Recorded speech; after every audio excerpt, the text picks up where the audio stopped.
Greetings, fellow to the time and space. Your host, Tomoya Shadow, and welcome back to the channel, and welcome back once again to some more of the great Ace Attorney Chronicles. We're going to be continuing right where we last left off in yesterday's live stream. We have finally made it to episode 4, Twisted Karma and his last bow. So without further ado, let's get started right away today's adventure and see what's in store for us. Allons-y!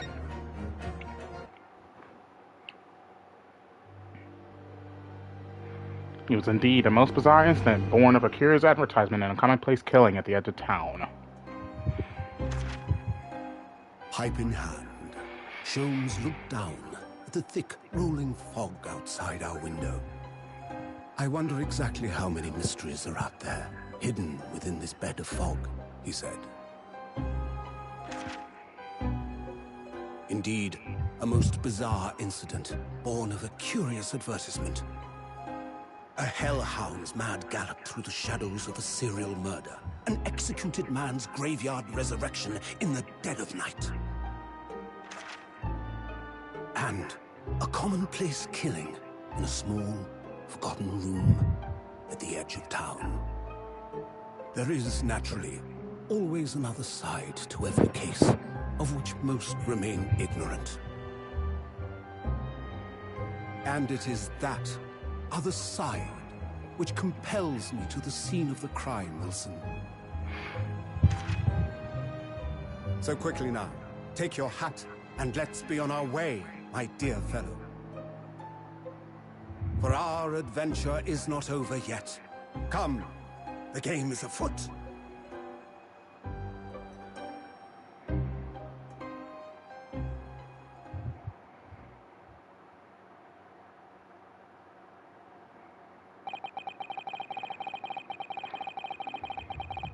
8 days after that earth-shattering trial in Cosmo regaining its memory, we were in the foyer of one of London's most luxurious hotels, the Great Waterloo Hotel.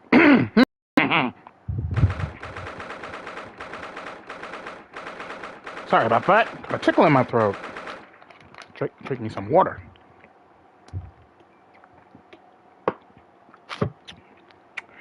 Ah, that's much better. Yeah. 1st of November, 10:24 a.m. Great Waterloo Hotel foyer. Professor Mikotoba is due to arrive at any moment. Yes, I'm so glad we got here in time. Suzuha-san hasn't been the same since what happened. Not that I'm surprised. The truth about Kazuma-sama's father.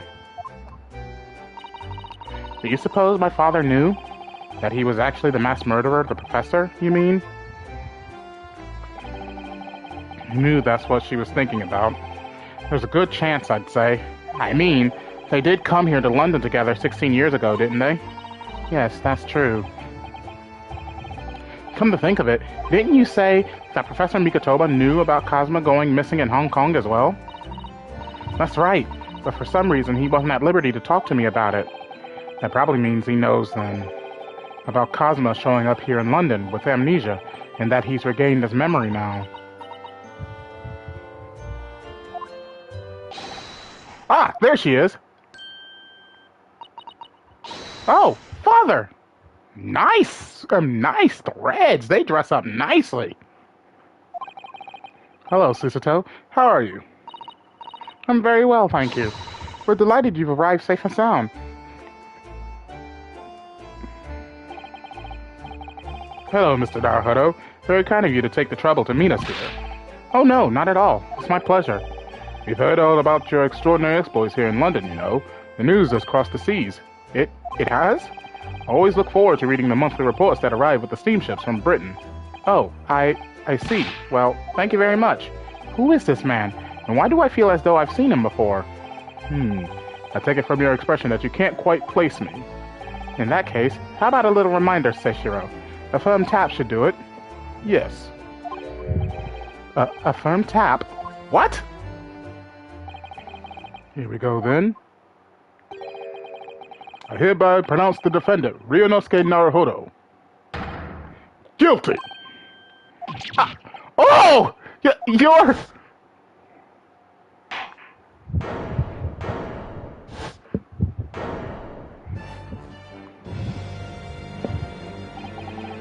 The court will now hear the trial of Ryunosuke Naruhodo. Your Excellency! Hello, Judge Jigoku. How are you? It's been a long time. Good, you've remembered now. That really did the trick.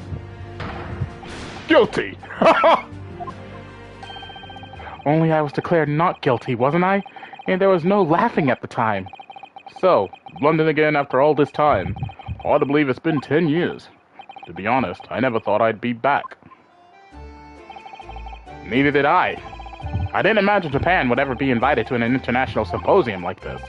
Though really, I doubt anyone did, to be honest. It's all thanks to you, isn't it, Seishiro? What are you talking about, Eugene? Of course, Judge Jigoku. He must complete the set. He's the other man who 16 years ago came to London with Kazuma's father and Professor Mikotoba.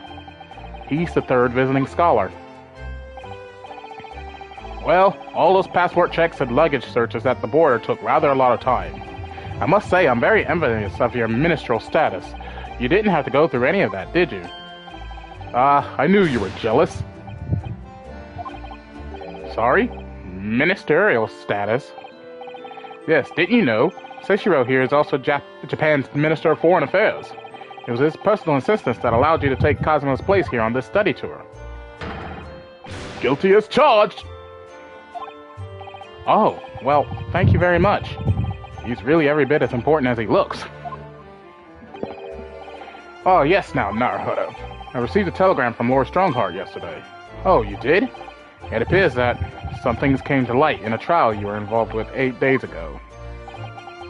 About what happened 10 years ago. That tragedy.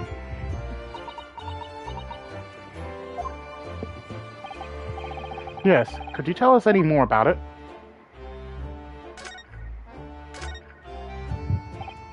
So, how was the voyage here? Well, 50 days at sea is a long time by anyone's standard. But it wasn't as bad as when we first came 16 years ago. No, that's true. And I truly wondered if we wouldn't be drifting in the vast ocean for the rest of our lives. This time we followed the same route as you, so we were able to relax and enjoy the experience. Ah, so you stopped in France's beautiful capital, Paris? We did, yes. Though only for one night. And yesterday evening we left the port of Dunkirk for Dover. Just in time for the symposium, in fact. It starts tomorrow. It's wonderful that you were invited to attend such an important international event. I'm very proud of you, Father. It's thanks to Seishiro here. 16 years ago, he managed to ingratiate himself with Britain's Attorney General. I'm sure that's why he was invited, and I suppose you could say I'm something of an appendant by default. Speak for yourself, Eugene. You're close friends with the Professor of Forensic Science at a major hospital. Yes, well, I'd rather not dredge all that up, really. No, there's been a lot of water under the bridge since then, but it doesn't bring him back. Kazuma's father, I suppose. The Professor, the killer who took the lives of 5 members of the British aristocracy, was actually Kazuma's father, wasn't he? That's correct. Genshin Asogi. Genshin. You knew, I presume, Father. Yes, he was a close friend at the time. Genshin came to Britain as a police detective. He was studying investigative techniques at Scotland Yard. I've never understood what drove the man to commit such heinous acts. It was a closed trial, so the public never knew the truth, and he was executed with little ado. To this day, very few people know what really happened, even in our homeland. But what about Kazuma? Did he know? Did he know the truth about his father? No, of course not. He was told his father passed from sickness. However, I suspect he may have had his doubts. Oh, why? As you know, I tried to guide Kazuma growing up, as if he were my own son. Then one day, he came to my office at the university and said,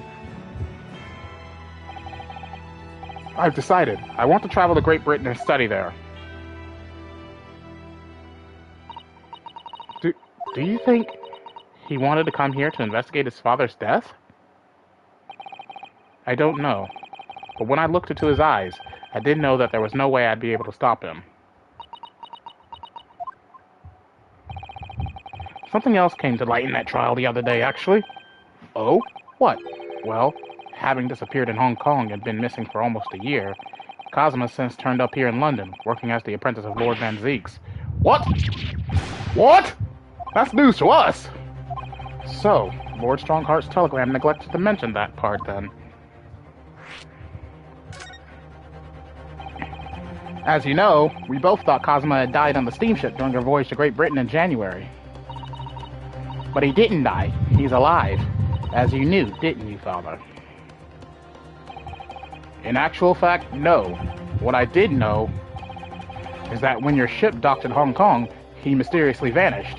We sent a team of investigators to Hong Kong to try to ascertain what had happened, but to no avail. But he's still alive? And here in London, you say? I never dared even to dream it. Why on earth did the young man not make contact? The government and the police have been chasing clues fruitlessly for months now. Well, it seems that he was suffering from amnesia. What? Amnesia?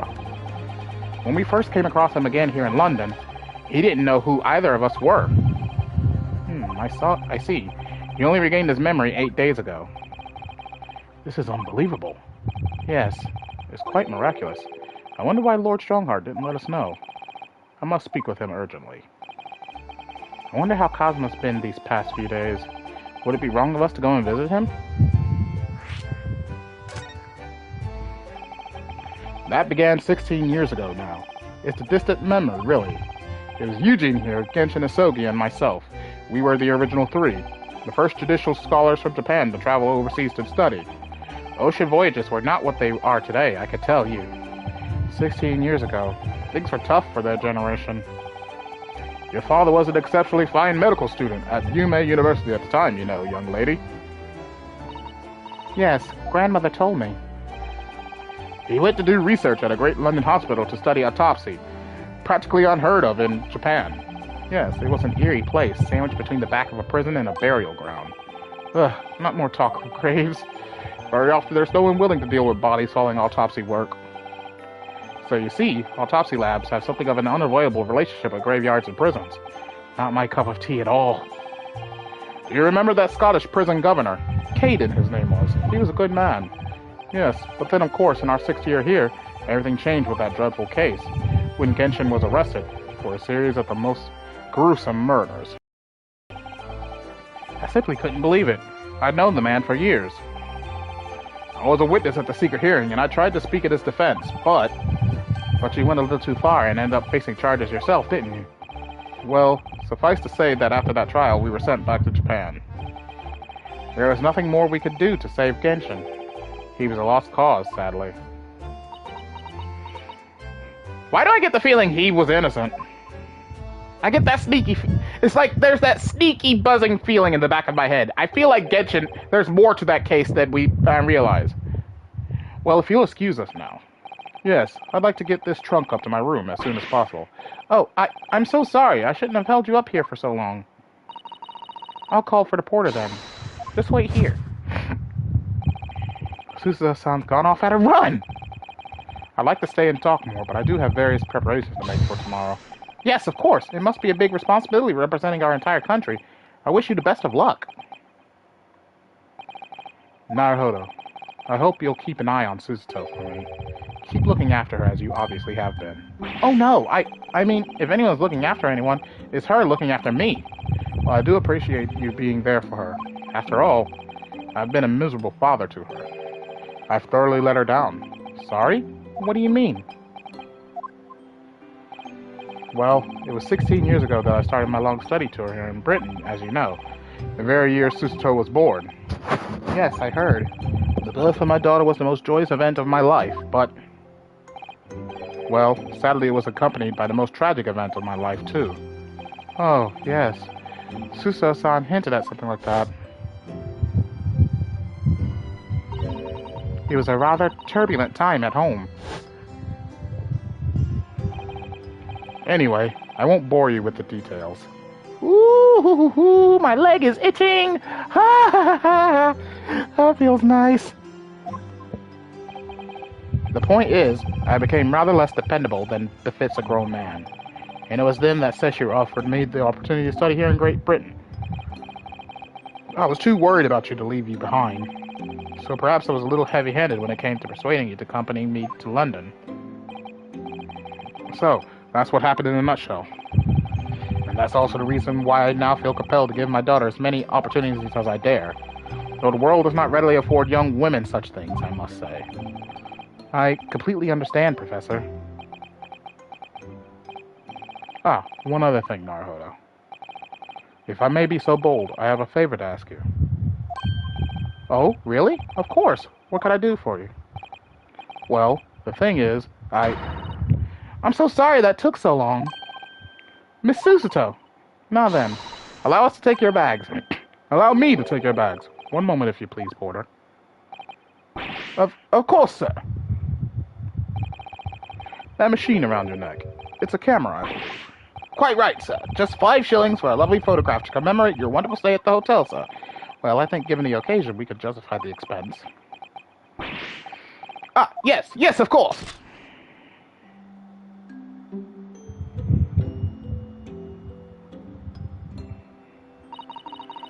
I'd like to thank you for coming with me, Mr. Naruhodo. It's really made Father very happy, I think. Oh, well, I'm pleased then. But we were interrupted before. Professor B was about to ask me something. Shall we return to Baker Street then? I expect Iris will have some delicious tea waiting for us. Yes, let's go. I'm getting more and more anxious about Cosmo, though. Perhaps I'll try to meet with Lord Strongheart later and ask after him.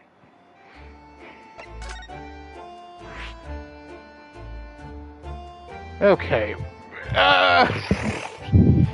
From here, we may as well go to Strongheart's office and ask about Cosmo. Oh, hello, Lord Van Zeeks.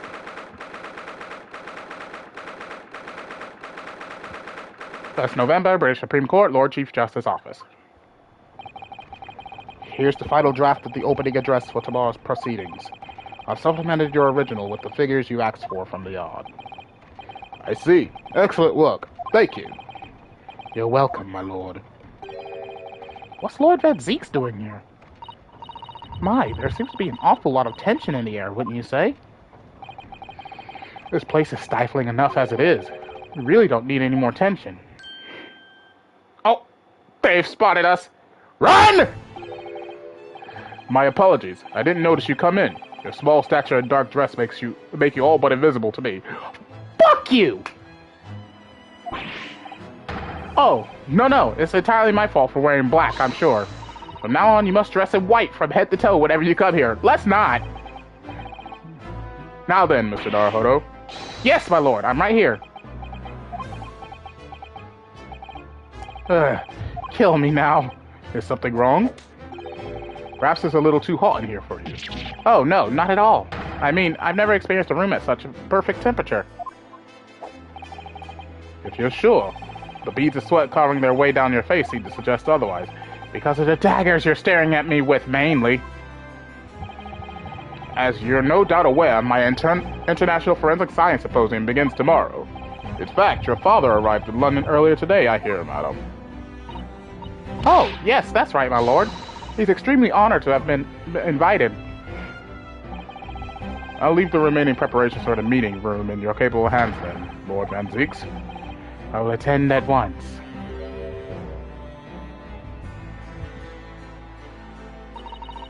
He gave you a very cold stare as he left, didn't he? I know, but I haven't done anything. Have I? These past few days, my feet have barely touched the ground, I must say. My dedicated right hand of many years was recently put out of action in spectacular fashion. Oh, I'm sorry to hear that. Is your left hand still of service? Mr. Naruhodo, he's talking about Dr. Sieve! Ah, of course. I'm seriously sorry about that. I was just, Fear not. You've done nothing wrong. Dr. Sieve's own wrongdoing precipitated this situation. You needn't concern yourself with it any further. That would be a lot easier to do if it weren't for the piercing stare you're giving me. Lord Van Zeeks is doing an admirable job of holding the fort. Though disturbingly, his apprentice has been missing since yesterday. Oh, missing? What's become of Cosmo-sama now?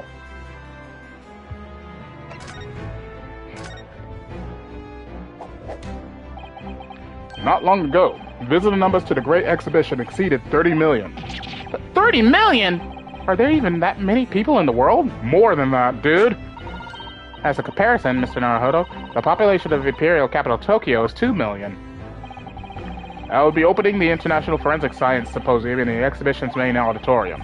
This event has been 2 years in the making, 2 years of preparations and negotiations with other countries. It sounds like a tremendous achievement. Congratulations. The 20th century will see the wholesale adoption of forensic investigation techniques. A cooperation between policing organizations around the globe will be essential, which is why this landmark first symposium had to be hosted here at the heart of our great British Empire, in order that Scotland Yard could become the leading investigative organization in the New World. He's the same as ever, I see. That passion of his is quite something. You're every bit as passionate in your own way, I'm sure, Mr. Naruhodo.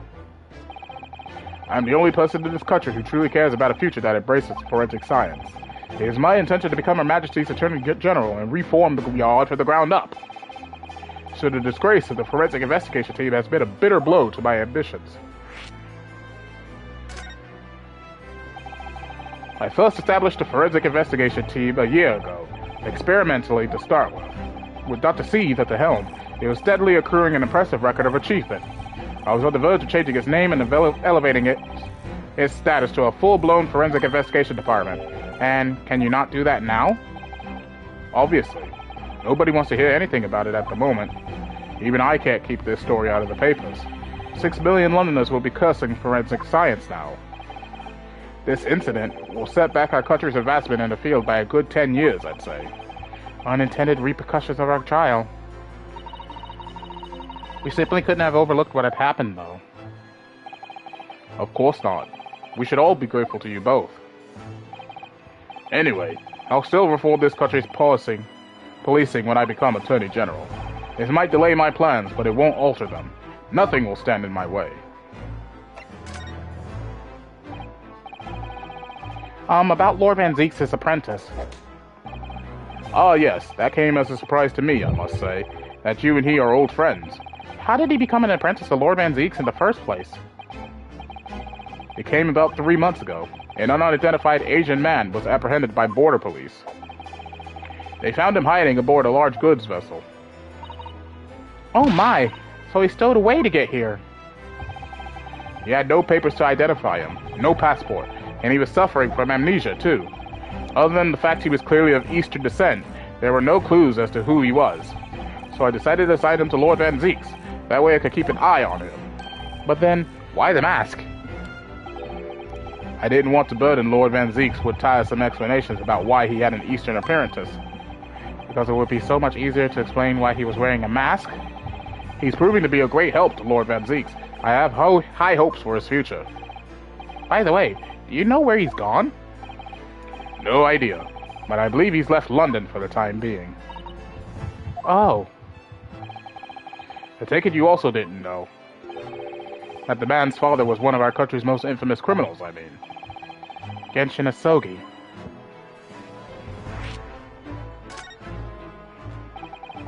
What we learnt from that trial 8 days ago was a huge shock. Finding out my friend's father was...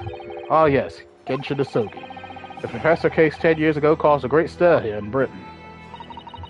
They were such awful murders, and unprecedented, using a ferocious dog as a murder weapon. And no one would have believed the culprit was a foreign student invited to study here by the government. So the true identity of the killer couldn't be made public then, and can't be made public now. Nobody in the country knows it was him, and neither do the citizens of London.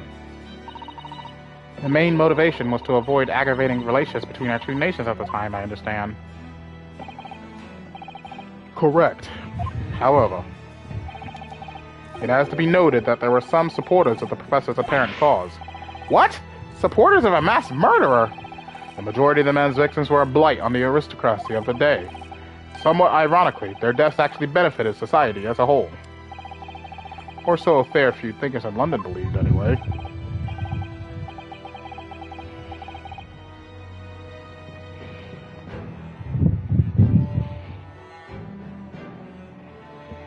Right, I see. But it was still murder, wasn't it?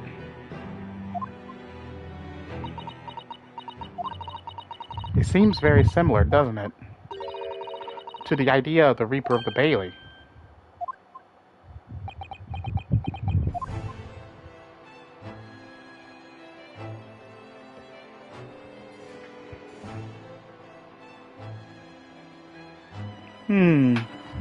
It does seem kind of similar. Alright, let's leave and go back to Sholmes' house.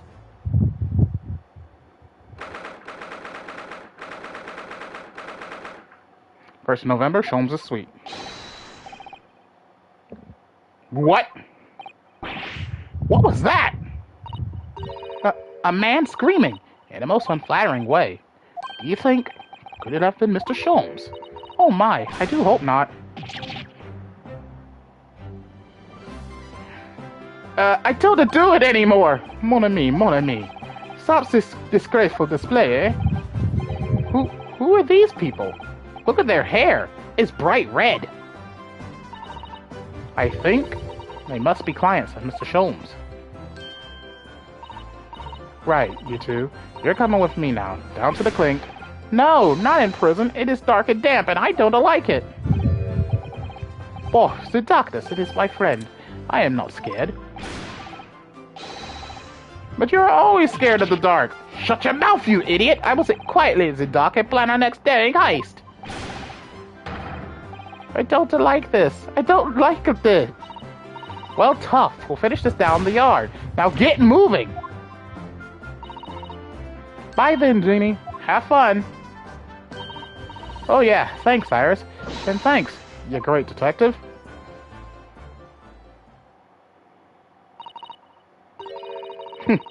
Gina makes a fine detective herself, doesn't she? Oh, Susie and Bruno. Hello, Iris. We're home. Well, did you find your daddy?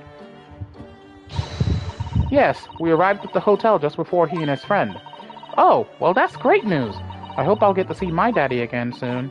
Ah, yes, of course. Dr. John H. Wilson. So, Iris, all that remains now is the greatest of problems known to man. What the heck did you do to your hair? But before we concern ourselves with that, I believe some tea is in order, don't you, my dear fellows?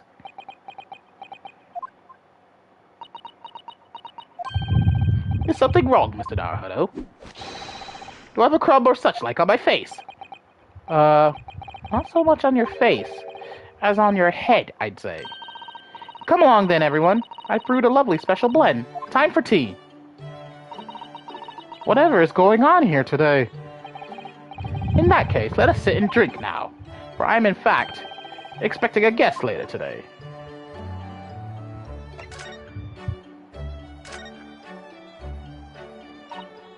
Mr. Sholmes, who were the two gentlemen that were here before? Oh, just a pair of petty of significance. Of course, they have to make a living somehow. And when the mood takes me, I'm willing to turn a blind eye to all manner of infractions. When the mood takes you, all manner of infractions? But, when such fellows set their sights on Mr. Herlock Sholmes, well, that's when their luck runs out. Oh my, you were the target of a crime, Mr. Sholmes? But I quickly devised a plan to entrap them and deliver them to our young detective ally. You should have asked Gregsy to come too. We could have had an arresting tea party. I did send word, but no answer was forthcoming. The man is consummately in the wrong place at the wrong time. There's a word for it, I'm sure. Aha, I have it! A bungler, that's the word. It's a good job he's not here to hear you say that. Well, those redheads have been up to no good.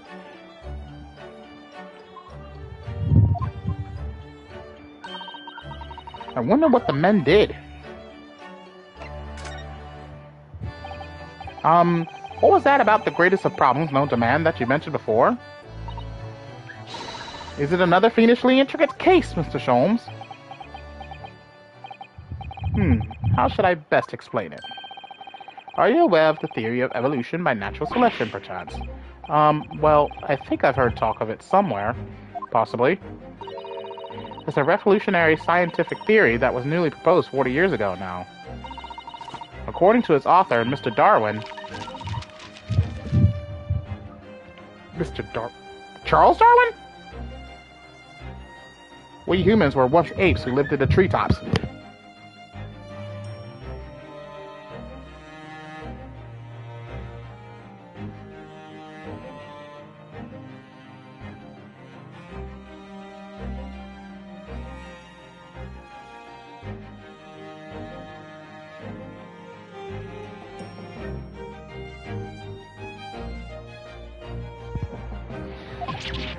Wait, what? We were apes? Indeed. And from the very moment those apes descended from the canopy to live as humans, it has been our lot to be at the mercy of the greatest problem known to man. Our lot? What is this great problem, Mr. Sholmes? Why, is it not obvious, my dear madam? The problem of rent!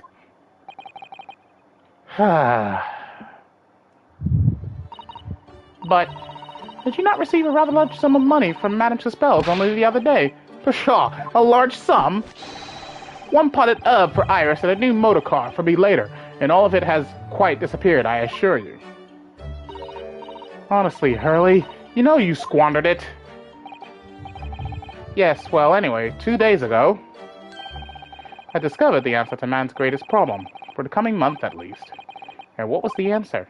Why, there's a substantial clue. Before your very eyes. Don't tell me, let me see. Humans are sorry creatures, unable to see what it is and what is in front of their noses. Let me give you some assistance. Don't look, but observe me very closely. There is one particular feature about my person that has changed. You should notice it in the end, I think. In the end? It's been stabbing me in both eyes from the very beginning of our conversation! I think we might need another clue before we uncover the full answer, Mr. Naruto. Thanks for the hint. I'll be tearing my hair out if this charade goes on much longer.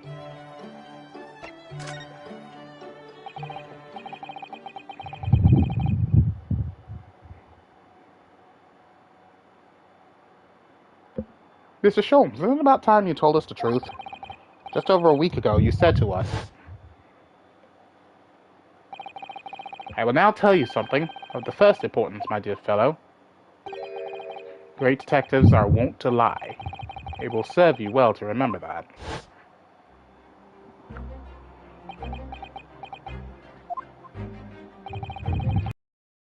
It says Buria in January. Kazuma wasn't killed, and you knew he wasn't dead at the time. So what was really going on?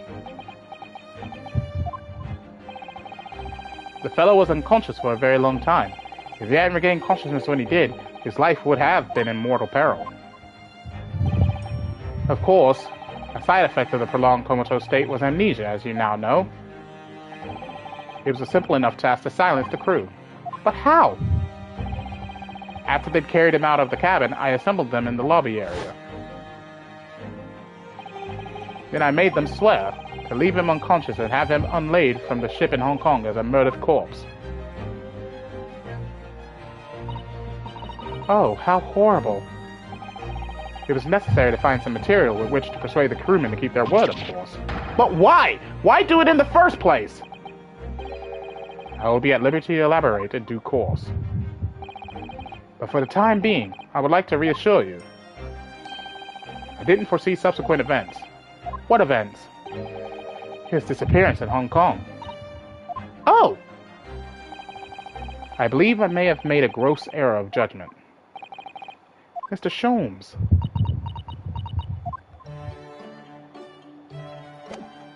Okay, let's see here. Wait a minute, what's this mask doing here?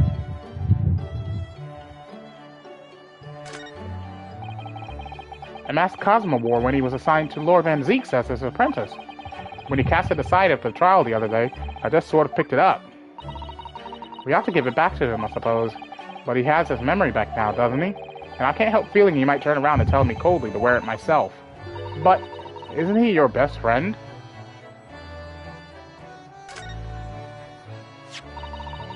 This looks like last week's edition. What's that article circled in red ink there? It's in an advertisement column. It says, to the Red-Headed League. The Red-Headed League? What's that? I don't know. I've never heard of it before, but... There's something on my face. Good, it has something to do with that. Lively hair.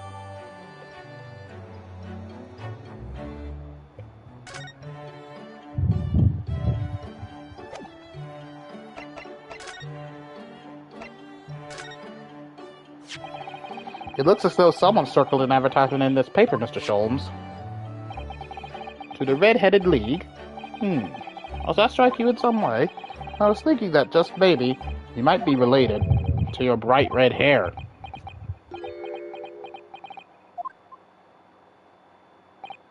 So, at last you've learnt to apply my methods, Mr. Naruhodo.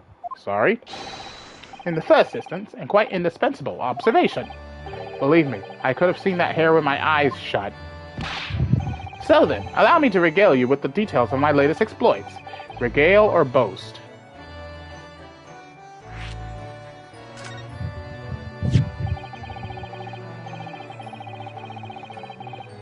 So what is the Red-Headed League, which seems to be the subject of the advertisement you've circled? You noticed it in the paper then. That, my dear fellow, was going to be the source of this month's rent payment. It was? How? According to the advertisement, the Red-Headed League is a distinguished institution of fellows of unspecified governance. In fact, the only condition for becoming a member is having red hair. That doesn't entirely surprise me. But listen to what the lucky redheads receive once they join. An unconditional salary of £4 a week. Oh my, £4 a week? But why? What are they paying people for? That I don't know. No details are given in the advertisement. But surely every redheaded person in the country would be flocking to join in that case. You're right, Susie. There's no time to lose. I'll put in my application at once. So will I, just on the off chance. It might be stretching a point, I think. The trouble is, they have a fixed number of members, you see. Oh, I see. So once a certain number of people have joined, no one else can. But as luck would have it, one member recently passed away. It wasn't particularly lucky for the redhead in question, I feel, Mr. Sholmes. So you decided to try to join in his place? Correct. I mean, look at me. Have you ever seen such a red-headed fellow? No. So why? Why did it have to go so wrong? What on earth happened? A blunder, Mr. Naruhodo, though it pains me to admit it.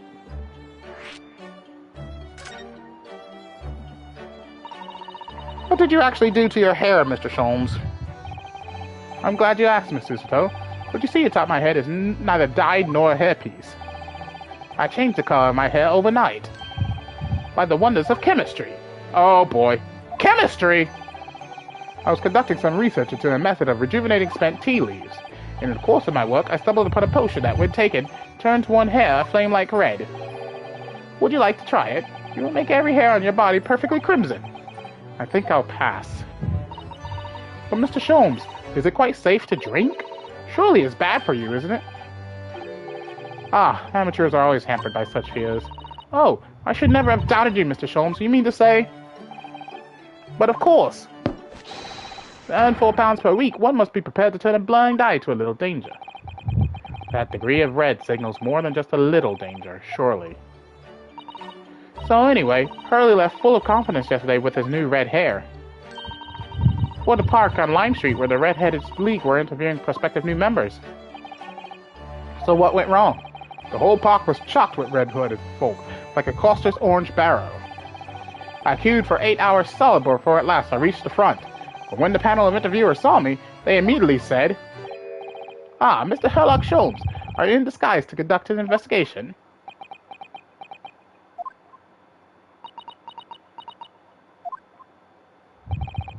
So naturally, I had no choice but to reply, "Shh, don't give me away." After which, I could do little else but turn and leave. Then this morning, when I looked in the mirror, irritation stirred within me. So I turned that pair into the police. Oh dear, what a disaster for Hurley and those two redheads.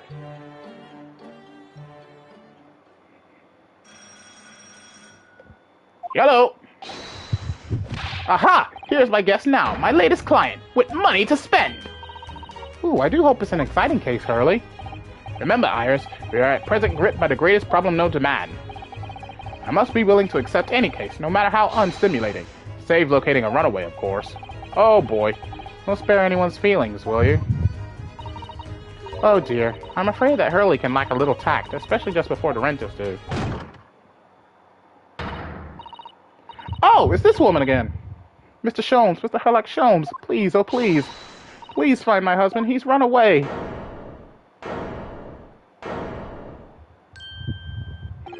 Defeated. To upset me?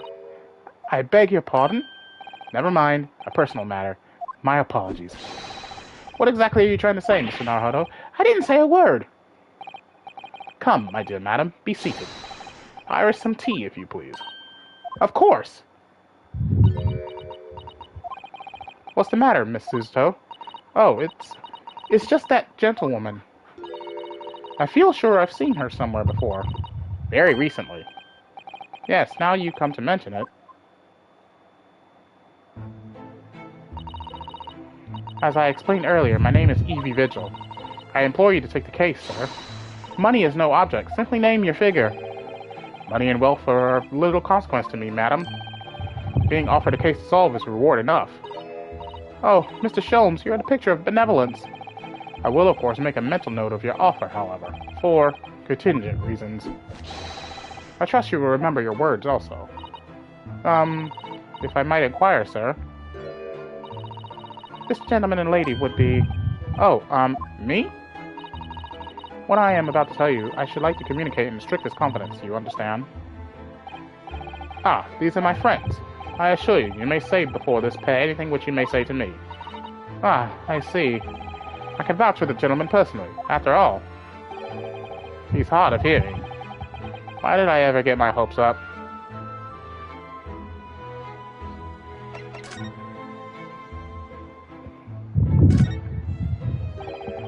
Forgive me for asking, Mrs. Vigil, but have we met somewhere before? Quite recently, perhaps? Oh my! My dear fellow, what is your intention? Clearly you have no ability to differentiate the facial features of the English. If you wish to invite the lady to tea, you must do so in a more gentlemanly fashion. Is it possible that you're the nice young lawyer from the trial I attended last week? Ah, I knew I recognized her! To have a man's fate in the palm of one's hand. Oh gosh, oh golly, it sends shivers down my spine. I didn't quite recognize her before because she's acting so differently now. It must be very difficult for you as a lawyer, being hard of hearing, I mean. Pardon? Oh dear, I'm so sorry. Don't worry if you can't hear. It was frippery, really, nothing more. Now look what you started, Mr. Sholmes. Thank you very much. I believe it will be prudent for you to sit quietly in the corner. Yes. Tell us about your husband, madam. Mr. Vigil, my daily, is 40 years of age. I have a photograph here. An entirely unremarkable gentleman. By appearance, at least. How long have you been married? It will be 15 years this year. We have a cordial relationship, and my husband's income is more than adequate, so we live quite comfortably. As it would appear. I need only look at you to know these things. Oh, gosh! Your dress is the latest style, your hat clearly regularly groomed, and your eyes are animated. In short, you have no inkling as to why your husband might have disappeared, correct? That's right. He's a kind man with a strong sense of loyalty, and he rather dotes on me. Which would point to the possibility that he has become embroiled in some incident or other. Oh, that is exactly what I fear must have happened, Mr. Sholmes. I'm quite beside myself. My husband's employment is somewhat unusual, you see. What if he's incurred some miscreant's ill will? What exactly is your husband's line of work? He's a warder at the prison. A guard? That is somewhat unusual. So, your husband is a prison warder? That's right, yes. Well, in actual fact, he's the chief warder. Indeed? I see.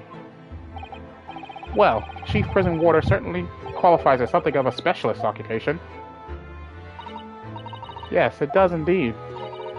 My poor husband must prepare those dreadful punishments, and see that they're carried out. Dreadful punishments? Does she mean capital punishments? And at such times, he must occasionally spend a night or two in the prison dormitory. But for that extra responsibility, he is remunerated more handsomely than the other warders. Of course, we make no mention of my husband's work to the neighbors. Yes, I believe your prudence is justified. Tell me, at what prison is your husband engaged? Barclay Prison, Mr. Sholmes. Really? Barclay? Oh, a fine establishment. If I'm not mistaken, there's a large cemetery just behind it. Yes, that's correct. Lowgate Cemetery. No! Lowgate Cemetery? The very place we were discussing in court. That's unbelievable. Unbelievable, my dear fellow, and yet undeniable. Sorry, Mr. Sholmes, I'm afraid you've lost me. Ah, pay no heed, madam, pay no heed. A private matter. This can't really be a coincidence, can it?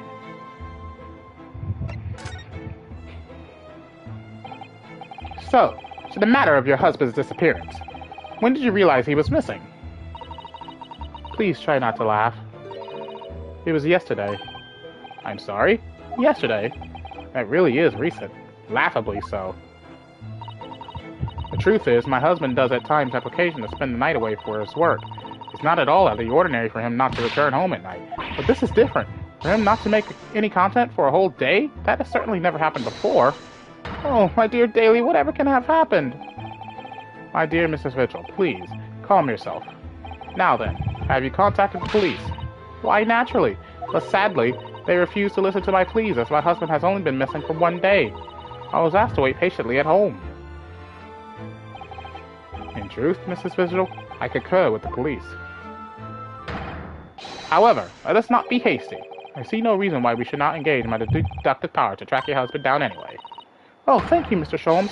And furthermore, let me assure you, my chance to solve the greatest problem known to man for another month has no bearing on my decision. I seek only to put a sweet smile on another Londoner's face. That's really all there is to it. Have my eternal gratitude. I shall pay any sum you care to mention. You seek only to put this sweet's rent in your landlady's purse. That's all there is to it.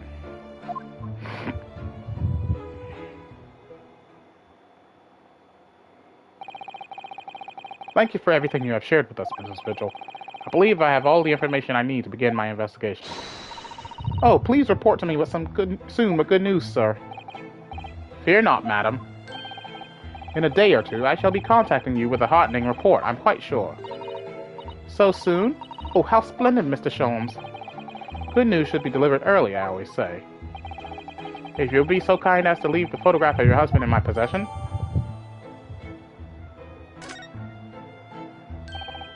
Thank you. Now, allow me to show you the door.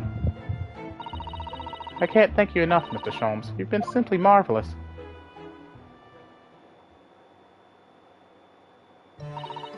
You know, I think it every time, Hurley. But how do you come out with such nonsense? Good news in a day or two. Are you sure? I can't be sure, of course, but then I didn't swear on it.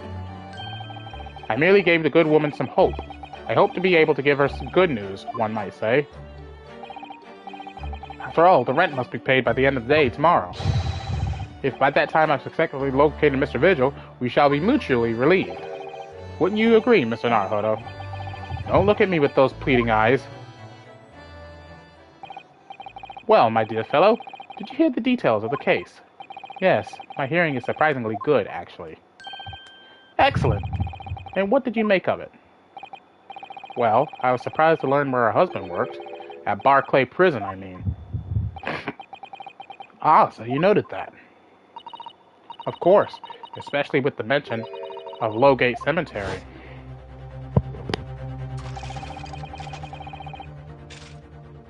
Lowgate Cemetery is at the rear of Barclay Prison, so it was renowned among us students at the university for being haunted by the ghosts of condemned convicts. Barclay Prison is where that notorious man was incarcerated, the professor. And now a warder from the prison has mysteriously disappeared, it would seem. It's all very peculiar. Indeed. But nothing you can't handle, I'm quite certain, Mr. Naruhodo. Sorry? Run along to the prison and see what you can glean. Would you? It's the prison governor you want. No doubt the man is equally worried. But aren't you going to go yourself? Surely you needn't ask. I can't possibly be seen out with this hair.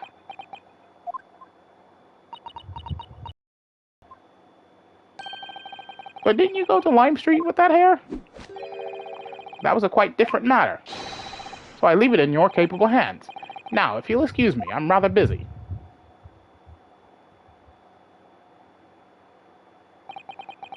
Of course you are.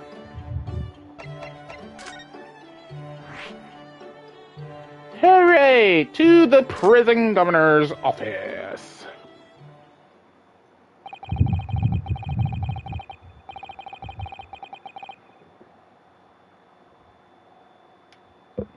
Barclay Prison is on the outskirts of London, backing onto a lonely burial ground. Its four high outer walls loom quietly before us in the fog. Having requested a meeting, we were shown to the governor's office in the watchtower.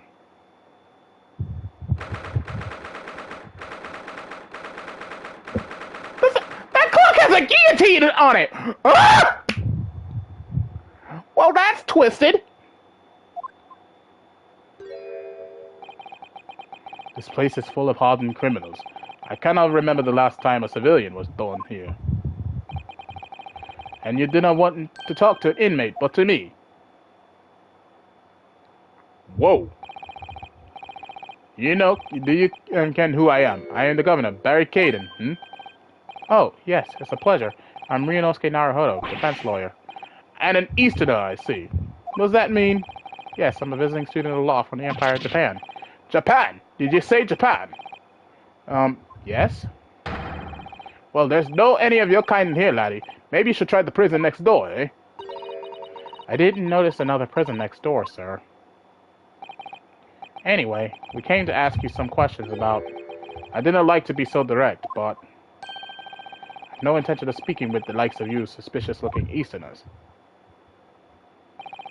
Now get out of my hair. So as soon as he finds out that we're from Japan, he reacts like this. That surely means... I think it's because of the professor case. You think so too? 10 years ago, Genshin Asogi, also known as the Professor, was incarcerated at this prison. And then, after his execution, he apparently re-emerged from his grave in the cemetery behind the prison. I might have known. You're sniffing around to boot that case, aren't you? You're agents, eh? Part of the Professor's great web, no doubt. No, not at all. We're just... Get going with you, before I put your lights out. We're going! Clearly the ghost of that killer still haunts this place. We're not going to get anywhere here, unless we can somehow prove to this man that there's nothing suspicious about us. Governor Caden. What are you thinking, Miss Susato? I feel sure that name came up in conversation recently somewhere. I was wondering if whoever mentioned him might have some ideas to help us. Come to think of it, I have the same feeling. Lord Strongheart mentioned him, so we need to go... No, it wasn't. I think it was... Who mentioned that name?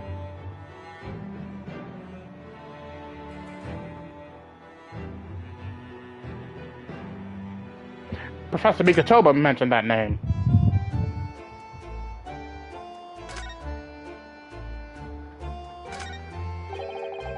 That's Professor Mikatoba over there. Ah, hello, you two. I was just taking a moment to catch up on the world now that I'm unpacked. But where's Judge Jigoku? Yes, he's not the relaxing sort. He's taking himself off to pay his respects to all the legal bigwigs. Having only just arrived in the country today? Goodness, he is full of energy. Professor you mentioned something before about how you known the prison governor at Barclay Prison? Oh, Governor Caden, you mean? So it is the same man. Father, we must speak with the governor. But he refused to talk to us. He said we were suspicious Easterners. Well, I'm sure if I accompanied you, it would be a very different story. Oh, would you? That would be wonderful, if you have time now. Sadly, as you can see, I'm very busy at the moment. Busy drinking coffee on a comfortable settee. Now, I have rather a lot to prepare for tomorrow, you know. Oh, so sorry. I didn't say that out loud, did I? You Mikatobas are alarmingly good at reading people's thoughts. Or could it be that you Naruhodos are alarmingly bad at hiding your thoughts? Oh boy. Let's not fall out now. I have an idea. What's he writing on that piece of paper? Here's a letter of introduction for you. Hopefully when he sees my name, he'll change his tune. Ah, thank you!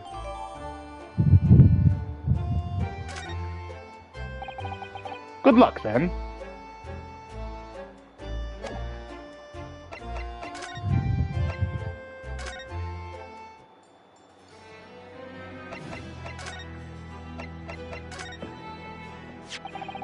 If you just cast your eyes over this, Governor Caden. What's this, then? You cannot pull the wool over my eyes, you good-for-nothing Japanese student!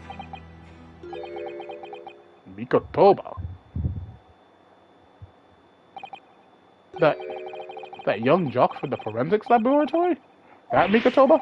Yes, exactly, him! Oh dear, perhaps I should have said something sooner. I'm Yujin Mikotoba's daughter, Suzuka. Jinx! You're the young man's daughter! And you did not think to mention that afore? I do apologize. Well, you'd best take a seat then. Can I offer you a cup of tea, perhaps? And didn't forget to try one of these wee handcuff biscuits.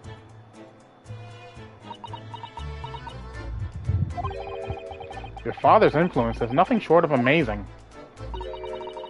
I'm bitterly regretting not announcing who I was from the outset now. So then, what can I do for you then?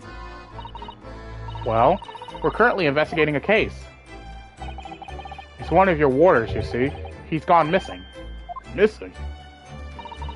That's right. It's surely been reported to you as well, being the prison governor. I haven't heard nothing of the sort. There's no missing persons in my prison. Oh? But how can that be? It's Mr. Daily Vigil, your chief warder. Eh? Vigil? That's right. His wife came to us and asked us to investigate his disappearance. I skipped the part about him only going missing yesterday for now. Clearly that means something to him.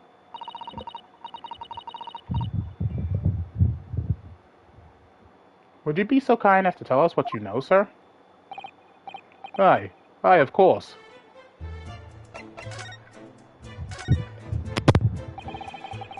We understand that Mr. Vigil is the chief warder here at the prison.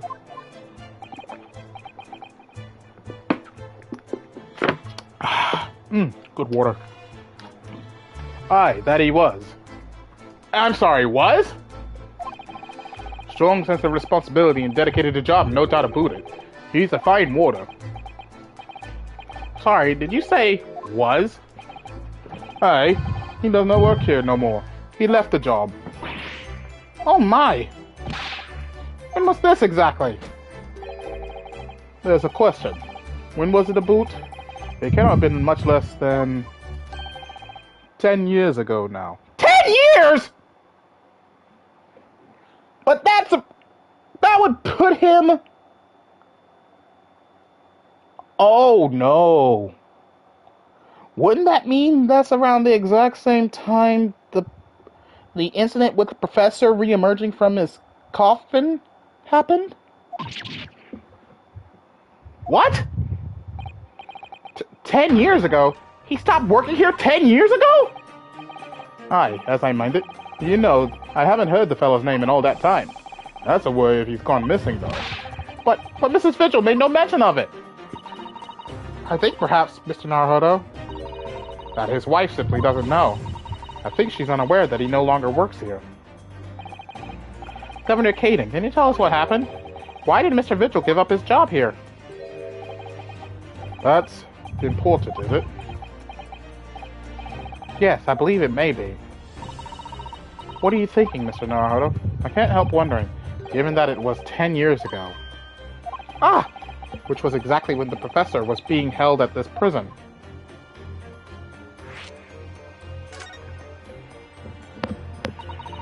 So Mr. Vigil actually resigned from the position of Chief Warder 10 years ago, you're telling us? What happened to make him leave the job? In actual fact, he didn't leave the job willingly. He had no choice in the matter. You mean he was dismissed? It was after a particular walk. Sorry? A walk? Aye, that's your word for it here. A walk to the gallows. An execution. It's the job of the chief warder to prepare the gallows tree and oversee any executions you see. Only, Vigil did something unthinkable on that last walk he was manning. What did he do? I'm sorry, but I cannot reveal that information. But I can tell you that it's very rare for a chief warder to be relieved of his post. But why would Mrs. Vigil know about it? She appears to be under the impression that her husband still works here. I wouldn't know anything about that, I'm afraid. Can you perhaps answer one more question about the circumstances of his dismissal? And what would that be, then? That last execution that Mr. Vigil was responsible for overseeing. Was it by any chance the professor's? My thoughts exactly. I'm sorry, I really am. But I'm not at liberty to answer that. I see.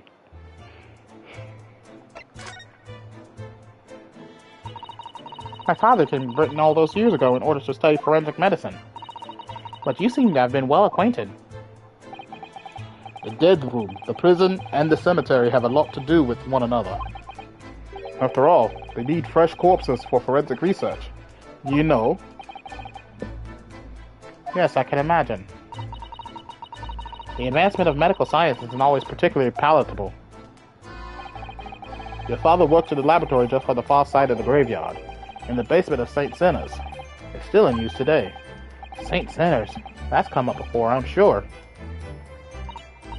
Yes, that's right. We've been there. Mikotoba and I have often used to ride in a carriage together and negotiate terms. For more fresh material, I suppose. Aye, and we used to sit in here for hours and gab on about this dissection and all sorts. Oh, it takes me back. Over a pot of tea and a plate of cup biscuits, of course. How charming.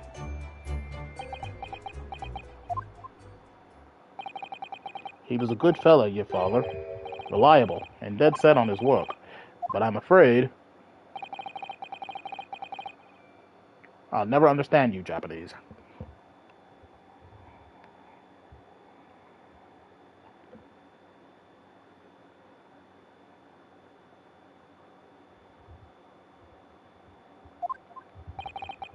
Because of Genshin Asogi, I suppose.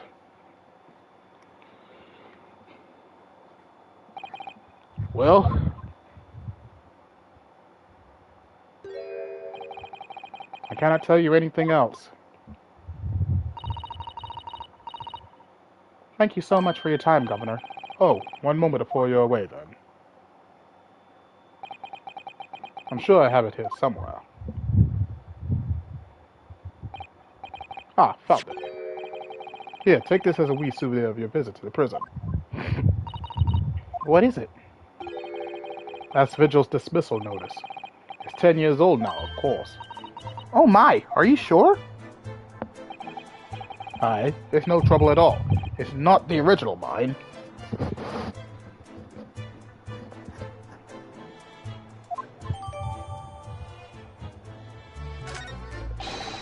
Thank you very much, Governor Caden. Well, in return, do me a favor and never come back here. That case is closed.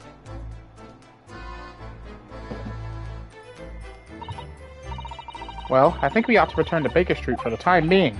Yes, I agree. We need to report back to Mr. Sholmes with what we found out about Mr. Vigil. What will he tell Mrs. Vigil, I wonder?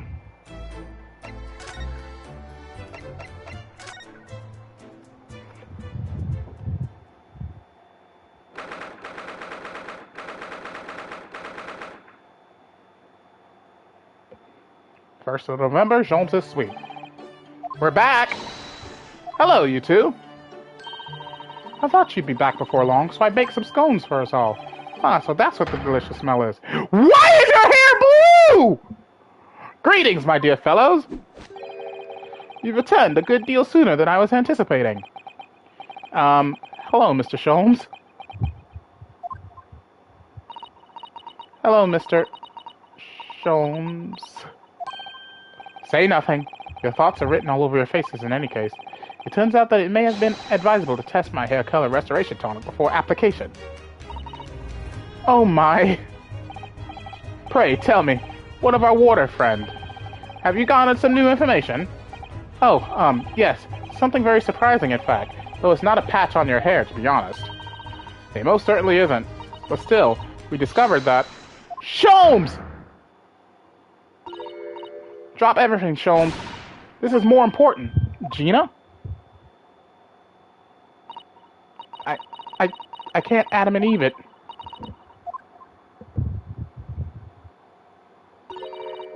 What's happened?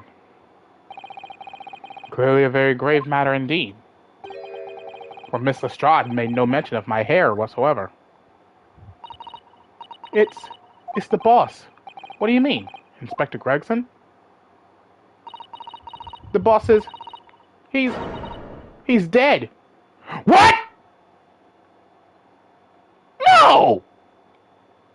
So you're saying the victim of this episode is Gregson? What? They just found his body, shot with a pistol. What? But, Inspector Gregson? He was murdered? No, not Gregsy. Come in, my dear girl. Tell us the whole story.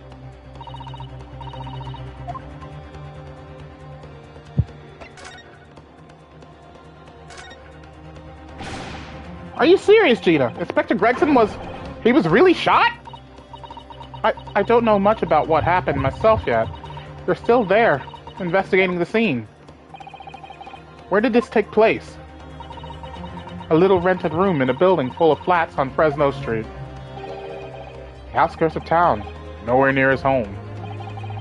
He was perhaps investigating a case then. The thing is, no one at the yard knows nothing about no case around there. Oh, how strange. The boss he was so good to me. I know I ain't up to much yet, but one day I was going to show him. I'd become a proper detective. Oh, Ginny.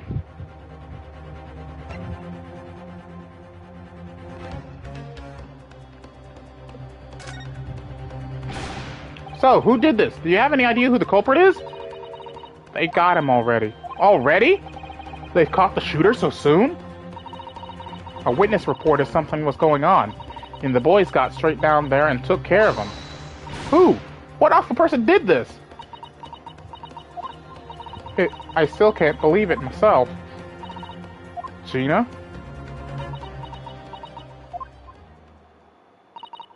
It was the Reaper.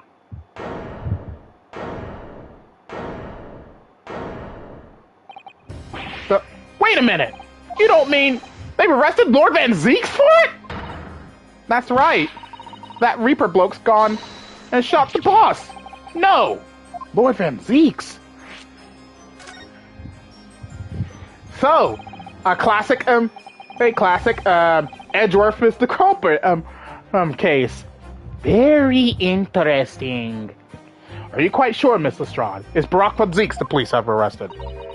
I saw him with my own eyes in the interview room at the yard. I don't believe it. But there were witnesses, and they're all saying it was him. So you mean there were actually multiple witnesses? They heard the gunshot, apparently. And when our lot got to the scene, there was only the boss and that Reaper bloke in the room. But there's no way Lord Van Zeeks would have taken Gregson's life. I just don't believe it. I don't believe it either.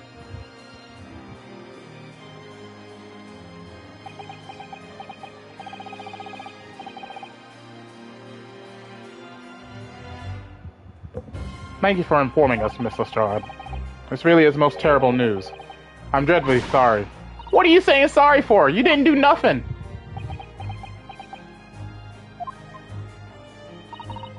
Well, anyway, taking cab over to the scene right now.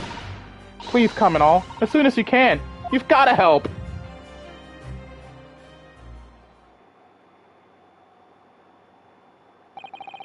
It's a detective's lot to appear whenever some sinister plot has unfolded.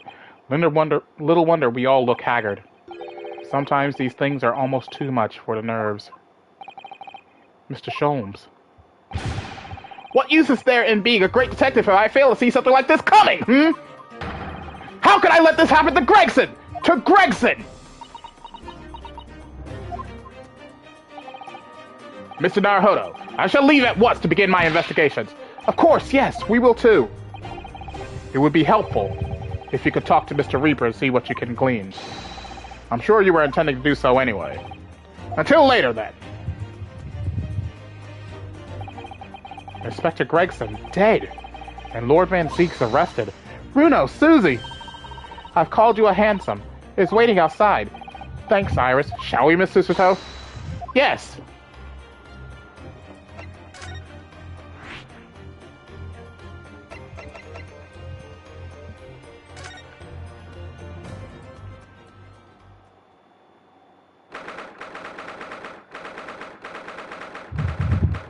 First of November, local prison, cell 1. There he is. Lord Van Zeeks behind bars. So it's true. He really was arrested. He's sitting with his back to the wall, reading something. I don't think he's noticed us. Lord Van Zeeks!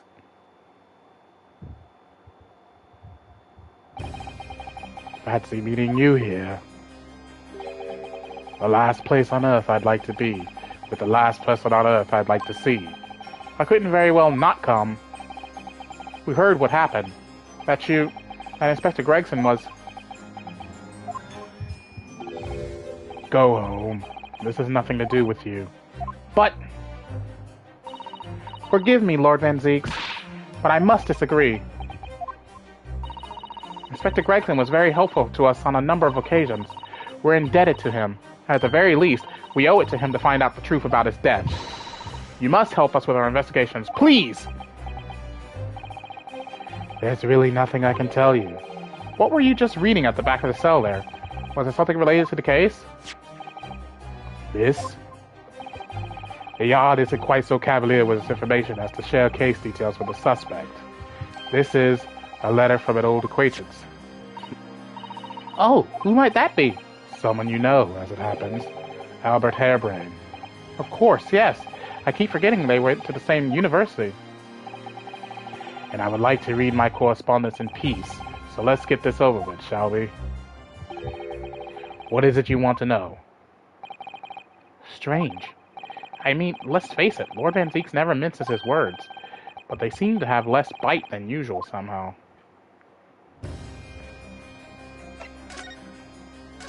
What happened? Can you at least tell us your side of the story, Lord Van Zeeks? What happened? How much do you already know? We know that the inspector was shot dead in a small rented room on Fresno Street, and that you were found there by the police when they arrived on the scene and immediately arrested. You were told that there was nobody else in the room, and that some witnesses heard the gunshot. Then you're well informed. and there's really nothing I can add. The truth is, I don't know what happened myself. But the gunshot! Obviously you didn't fire the gun, did you? I'm not in the habit of shooting the people I work alongside. I also heard the noise. However, before I had a chance to investigate, I was apprehended by the arriving officers. So he doesn't actually know what happened. If I might ask, what were you doing in that place to begin with? I don't need to answer that. Oh. After all, you're not representing me. He is going to need a lawyer, though.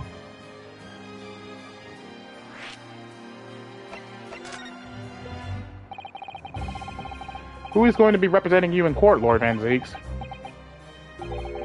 Anyone other than you, I should imagine. Would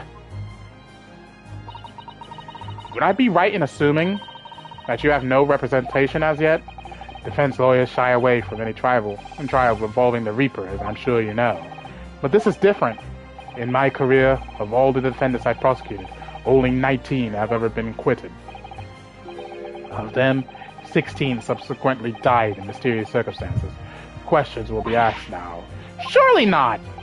I assure you, no defense lawyer will want to touch me with the end of a barge pole. But you didn't actually have anything to do with those people's deaths, did you? It's been 10 years now that I've been known as the Reaper of the Bailey. Believe me, nobody wants to know the true identity of this killer more than I. However, it seems things may come to a head before I have the chance to uncover the truth about that. What does he mean by that?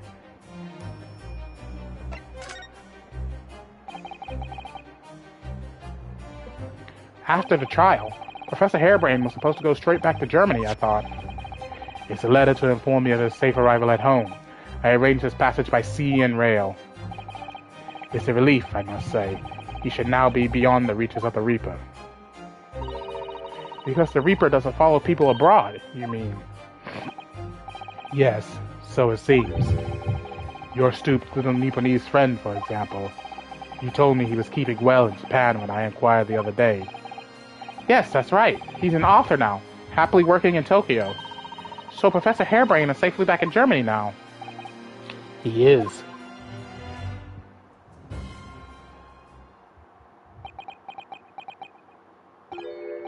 So, it appears our conversation has run dry.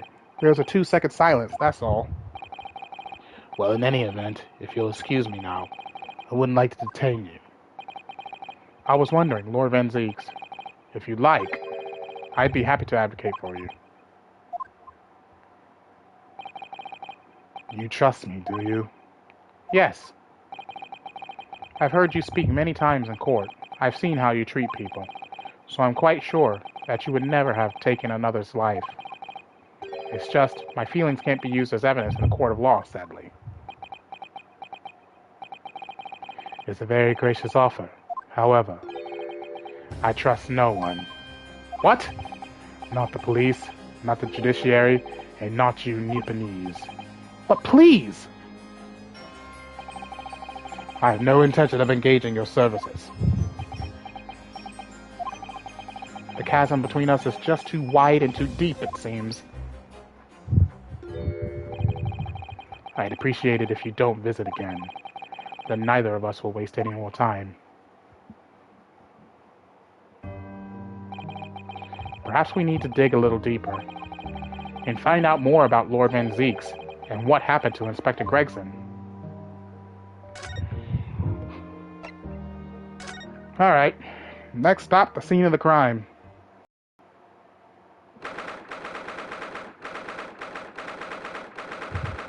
First November, room on Fresno Street. This really is an out-of-the-way part of London. I doubt many people find their way down this back street. So this dust-ridden red old room is where it happened, then. So this is where poor Inspector Gregson lost his life. Yes, and the police are already hard at work investigating it, seems. I don't see Mr. Sholmes anywhere, though. Perhaps his investigations have taken him elsewhere. Oi! What do you think you're doing there? Every one of them drawers has got to be taken right out so you can look underneath and all. I want the space above this ceiling checked, and don't forget to look inside the chimney stack, too. Blimey, ain't you lot never gone over in a house looking for dough when the owners are out of town? Gina's obviously got some unique investigative techniques she wants everyone to adopt. Oh, so you've turned up at last. Mind you, I ain't been here long myself. Hello again, Gina. Sholmes has only just left. You're lucky you missed that. He went prancing around in here, pointing at stuff and flicking that at, and then just scarpered. Oh, he's finished investigating already, you mean? Yeah. He didn't stop to say nothing to no one. Not even me. Gina, do you mind if we investigated too? Listen, Odo. You're a lawyer, right? Yes. Why? Well, you're not thinking of trying to help that Reaper bloke, are you? Oh! Poor Gina. She's never going to forget, is she? That trial will haunt her forever. Gina, if you don't mind me saying, if Lord Van Zeeks really is responsible for this crime, he will be duly and fairly judged in court. I suppose you're right. Yeah. Go on then, Odo. Get investigating. I want to know the truth about what really happened here. Thank you, Gina.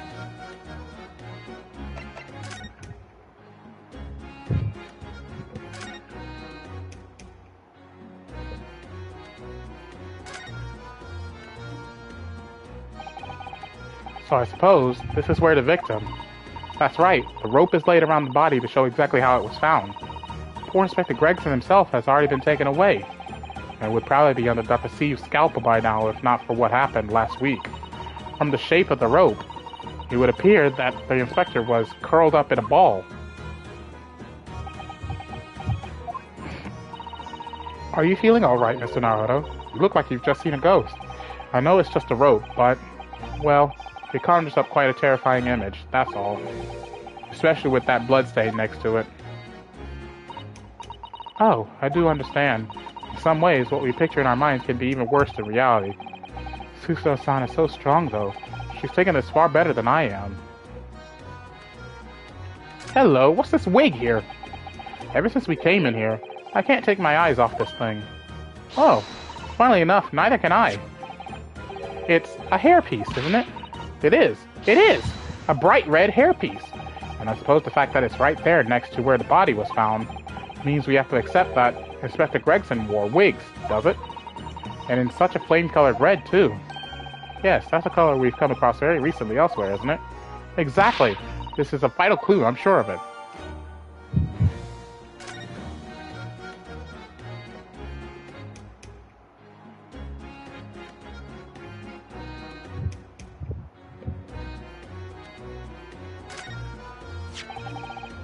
This is presumably the murder weapon, then. Oh my, it is real, I suppose. I think so. So rare in Japan, I really know very little about them. There's one way to know for sure, Mr. Naruto. Fire a shot. No! If I did that, I'd be looking for a skilled lawyer to represent me in court. Slightly safer just to ask someone who might know, I think.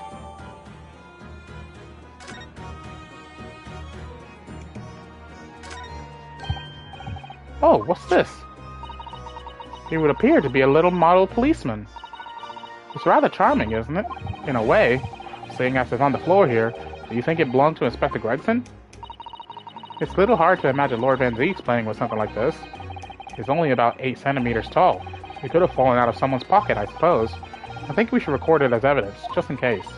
Yes, I agree. It is rather delightful, after all. In a way.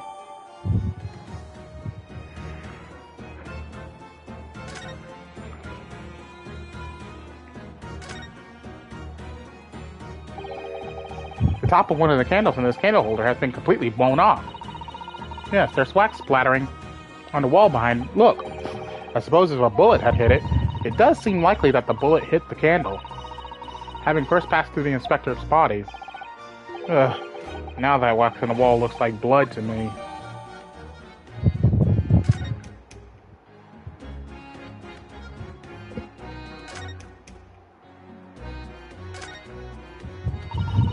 This looks like some sort of notice board or something. And it's absolutely covered in scraps of paper. Ah, Mr. Naruto, look! This, you mean? It's an autopsy report, isn't it? And these are case notes here, and details of prison inmates. Yes, in fact, they're all the sort of documents that only a detective could normally acquire. What on earth went on in this room? Some old newspaper cuttings. Ah, and this one here! Oh yes, the advertisement, you mean? To the Red-Headed League. But why? What's that doing here? Whoever occupied this room was clearly interested in it for some reason.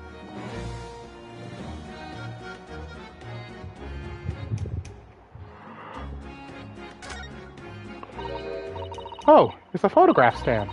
I suppose it must be a picture of one of Inspector Gregson's family members. Ah! What's the matter? Your eyes look like they're about to pop out of your head. They are! Look! Mr. Naruhodo, quickly! Wait! That's Mrs. Vigil! Why do I feel like this woman is familiar somehow? Of course she's familiar. We met her only this morning. Ah! It's Mrs. Vigil! This makes no sense. Why would there be a picture of Mrs. Vigil in here? To be frank, I don't think I've ever been more stumped.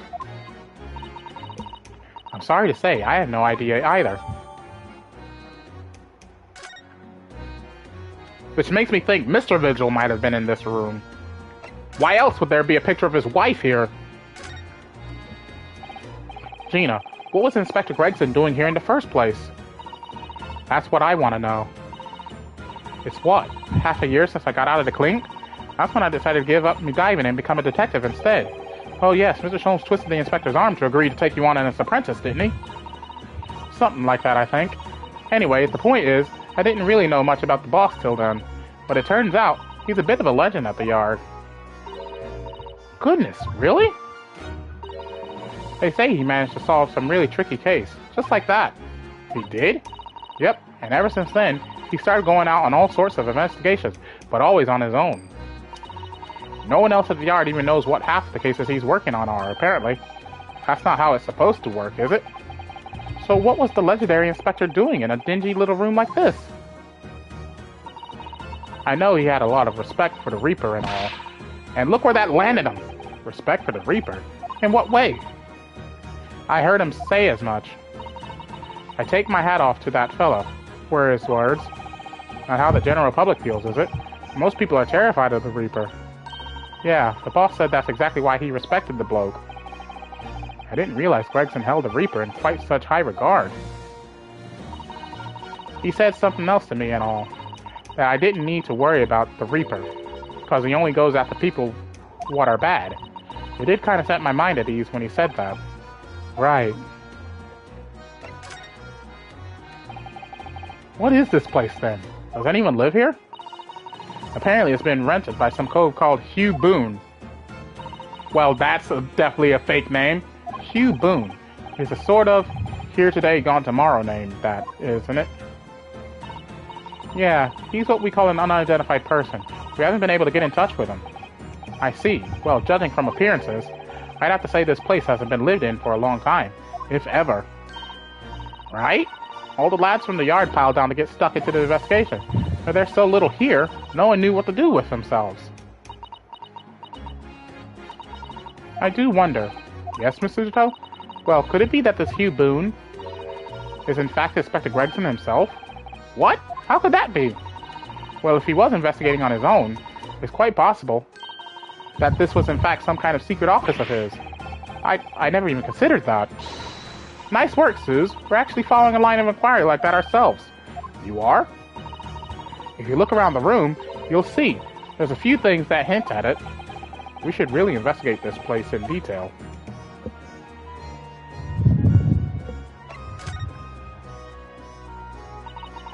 I see that's where the poor inspector was found, over there.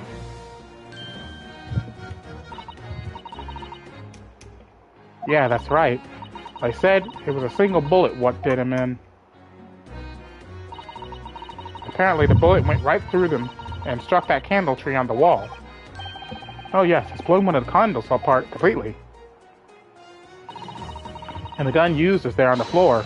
It's the Reaper's in it. No denying that. What? Really? How do you know that? Take it easy! I don't know what to do with myself when you stare at me with them big white eyes. I'm only saying what I've heard. I don't know much about guns myself. Well, there's some bigwig lawman or whatever who said so. Why don't you ask him? A bigwig lawman, is it? Anyway, Fresno Street runs along under that window there. There are some street sellers just outside who heard the gunshot. Oh, but I don't recall seeing anybody outside. Yeah, they've all been taken down to the yard for questioning, that's why. We're talking about the yard's legendary specter here, after all. They'll be getting a grillin'. Do you think we might be able to speak with those street sellers ourselves? I doubt it. The lads at the yard will just want to know what you're stupid for, and you'll be up for a grillin' and all. So we can't interview the witnesses then. Shame.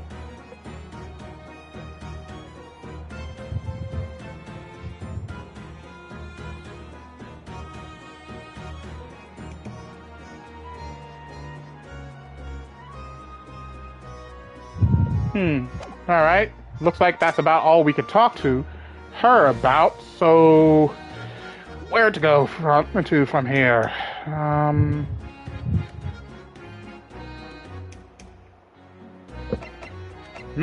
I think we need to go back to the Chief Justice's office.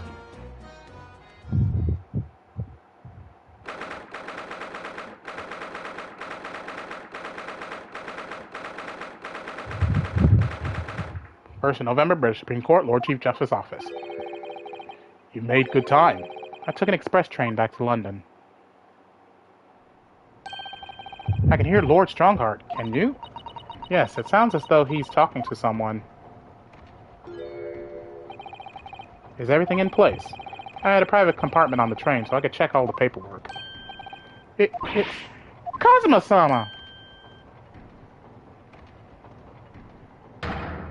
Ah, your timing is impeccable. It is?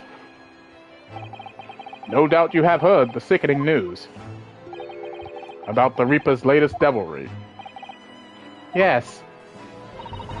I'm sure you don't believe it, of course, though, Lord Strongheart. That Lord Van Zieks could have done such a thing to Inspector Gregson? I believe only in the facts, and the facts in this case point to one thing. The unavoidable accusal of Lord Van Zieks for this crime. We must bring charges against the Reaper for taking the life of our legendary detective. Oh no, surely not! It's a truly regrettable situation. Tomorrow, the Forensic Science Symposium finally begins. At the very least, though, we can show the world our justice system's swift and equitable processes. So does that mean the trial is tomorrow? Precisely. In fact, this is a fine opportunity for introductions. Kazuma. Ah, but of course, you're already acquainted, aren't you? Mr. Isogi here will be present at tomorrow's proceedings, leading the prosecution. Wait, what? Kazuma? As I'm sure you're aware, he's a very capable practitioner of law. Kazuma-sama, a prosecutor?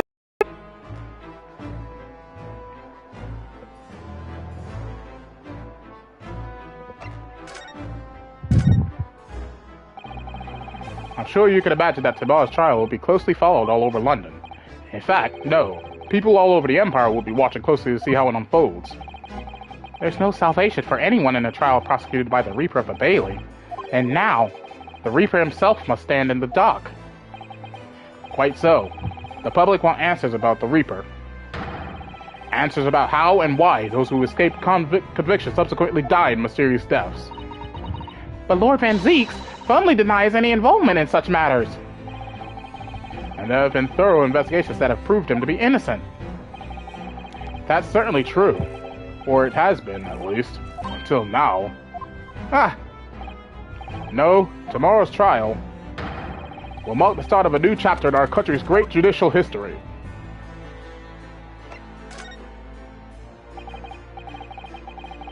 So Kazuma will be prosecuting tomorrow? That's right. But he's a defense lawyer, Lord Strongheart. Accomplished young law practitioners cannot pick and choose their roles. And imagine what it will mean for the prosecution to know the strategies commonly employed by the defense. A devastating combination, wouldn't you agree? Absolutely. I've no doubt at all that Kazuma will be razor sharp as a prosecutor. But why Kazuma-sama? There are surely many other highly skilled prosecutors in Great Britain. It was a personal request. I asked to be assigned to the trial. You asked for this? But why? It'll all become clear tomorrow. I'm guessing you intend to stand for the defense, don't you? Although, the Reaper appears to be turning down all offers of representation. I'm surprised such a personal request would have been upheld. It seems unprecedented. Quite exceptional, in fact. You're quite right, Miss Mikotoba. Tomorrow's trial will be unprecedented and exceptional in every way. After all, the accused is one of Britain's greatest prosecutors, the pride of the Empire. It would be unwise to give the public a reason to perceive it as the judiciary closing ranks. So that's why you're happy to let a foreigner handle the prosecution? Ryunosuke, let's see how your skills have been honed after practicing law in this land for so many months. Kazuma, I don't understand why you're being so hostile to me now. This isn't going to end well, my friend.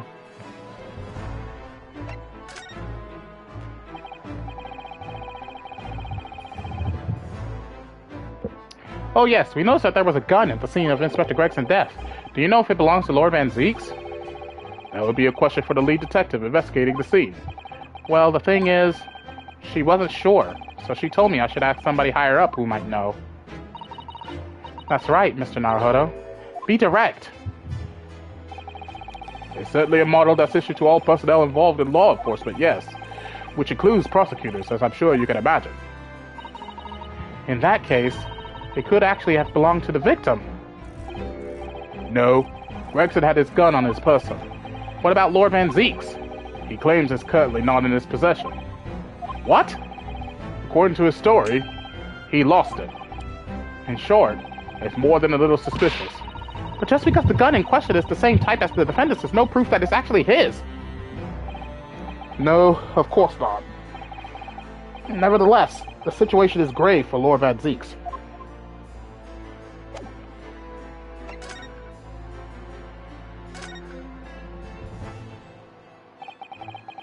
I'm sorry for all the worry I've caused you, but it'll be all right now. Has your memory completely returned? Yes, completely. I remember everything, including what I was coming here to do.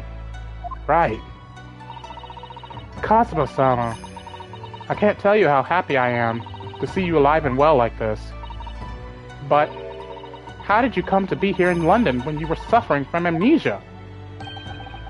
It was the voice. This past year, I've been hearing it in my head constantly, saying the same thing over and over. Go to London. That's where your destiny awaits. It was that voice that guided me here to London. I'm so sorry for what's happened. Anyway, my memory might have returned to me, but there's something that won't return to the way it was before. Huh? What do you mean? I'm a prosecutor now, so I'm sure our paths will cross again very soon.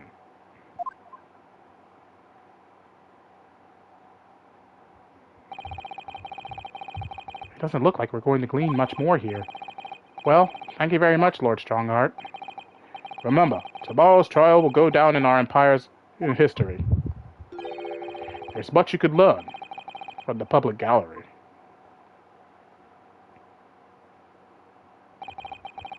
Sorry to have taken up so much of your time. We'll see ourselves out. Hold it! Before you go, Ryunosuke. It's been so long since I've heard this music! Kazuma's theme, I love Kazuma's theme.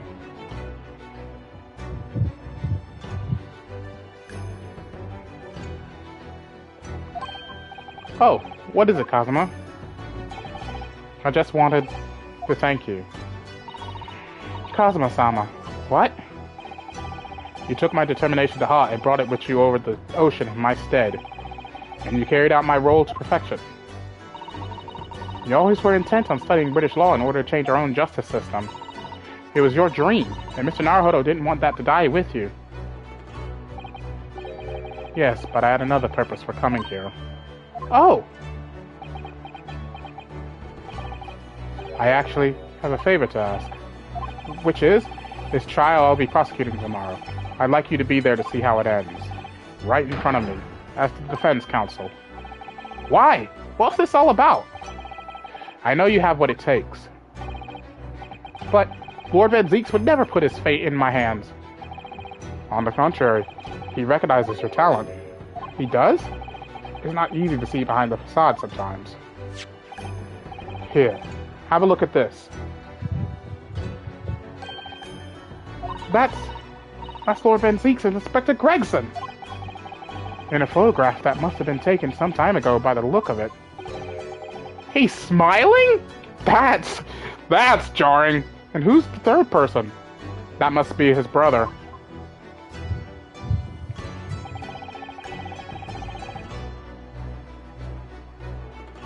He was displayed very prominently in the detective's office. In Gregson's office, you mean? Yes, what I'm trying to say is, if you really think you can trust the Reaper, you might find that some straight-talking makes him take a different view. Take it.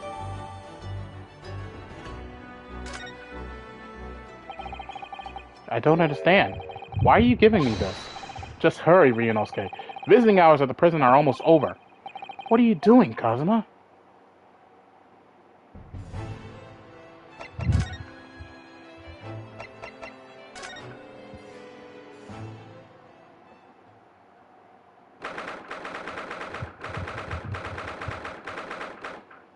First November, local prison cell 1. Lord Van Zeeks is still reading that letter. We've been gone quite some time, though. Either he's an incredibly slow reader, or it's an incredibly long letter. I might even be able to read English faster than he can. I was intending to ignore you entirely. But I can't turn a deaf ear to such an insulting Nihonese. Oh, sorry. I didn't think you'd hear that. I had the case notes brought to me in secret. I was reading them to pass the time. Yes, we heard that your trial is set for tomorrow. Which is none of your business. So, have you found a lawyer? How many times must I reiterate the same thing? This has nothing to do with you. In other words, no. We were just talking to Lord Strongheart, and the prosecutor for your trial has been decided.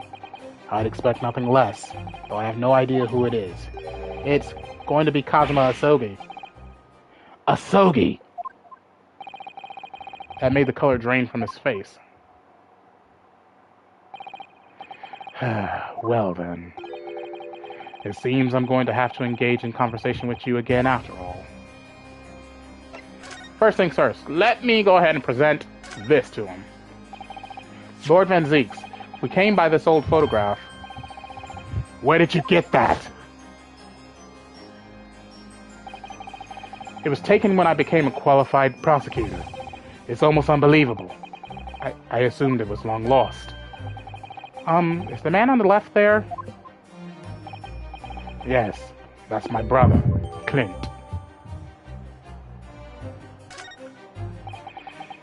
It had to be, really. Apparently this picture was prominently displayed in Gregson's office. He had a deep respect for you, you know? Were you aware of that? Respect? That's nonsense! No, we've heard someone attest to it very clearly. Inspector Gina Lestrade, no less. Well, maybe once, yes. There was a time things were like that. We were brothers in arms, jovially discussing the future of justice and other such lofty subject matter. That was a nice glimpse of the past. I thank you. I feel as though I got a nice glimpse of the past then, too. There was a glimmer of light in his eyes, a brief twinkle, an insight into the true nature of this man known to all as the stone-cold Reaper of the Bailey.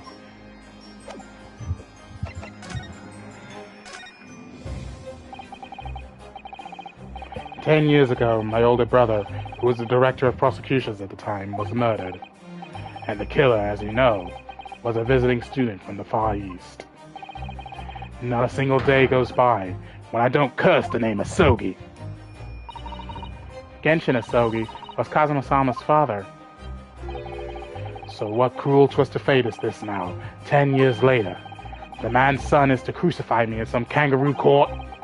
I still don't understand why Lord Strongheart apprenticed Kazuma to you. It's what he does. No doubt he knew the young man's true identity from the outset. But what could he have been hoping to achieve? And let's not forget that it was only 8 days ago that Kazuma recovered from his amnesia. Why would Lord Strongheart assign this trial to somebody like that? Asogi. That name... I'd only just been appointed as a prosecutor when it happened 10 years ago. My brother Clint, the director of prosecutions, was hunting down a masked murderer, the so-called professor. Assigned to the investigation as his partner was a certain visiting student dispatched from Scotland Yard. And that was Genshin Asogi? Exactly. I developed a deep respect for the man. He seemed noble-minded and chivalrous in the extreme to me, which is why I don't believe Genshin Asogi was the murderer!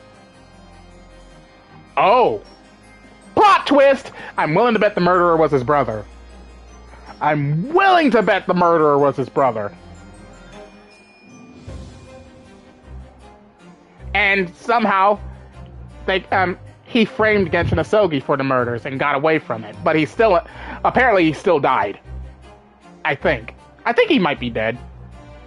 Seemed noble-minded and chivalrous in the extreme to me. Okay. But none of us saw the true nature of the man. So I lost everything when it happened. My esteemed brother, the people I believed in, and any semblance of right prevailing over wrong. Oh, how awful. To avenge my brother, I prosecuted an Asogi's trial. It wouldn't ordinarily have been allowed, but I beleaguered the ascribed prosecutor until he consented. What do you mean by the ascribed prosecutor? The man in charge of the professor case inquiry, Lord Mayo Strongheart. Wait, what? Lord Strongheart? He was a highly accomplished prosecutor, but he agreed to relinquish the trial to me and act as my advisor instead. Since that time, he's the one person to whom I've felt indebted. I'm sure he must have seen your zeal for the case and recognized your potential as a prosecutor. Anyway, time passed, but then earlier this year, who should arrive in London but you? Ah! And of all things, as a lawyer. I felt your animosity the first time I ever faced you in the courtroom. Your obvious deep loathing of us Japanese. I kept telling myself it was illogical. But for so many years, that hatred had festered inside me. I could no longer control it. And I can understand why, now I know the history. But in the same way that I've long felt the Nipponese to be the bane of my life, to Kazuma Asogi, I am the bane of his. The Reaper who sent his solid to the gallows. He's looking for revenge, and he intends to take it in court tomorrow.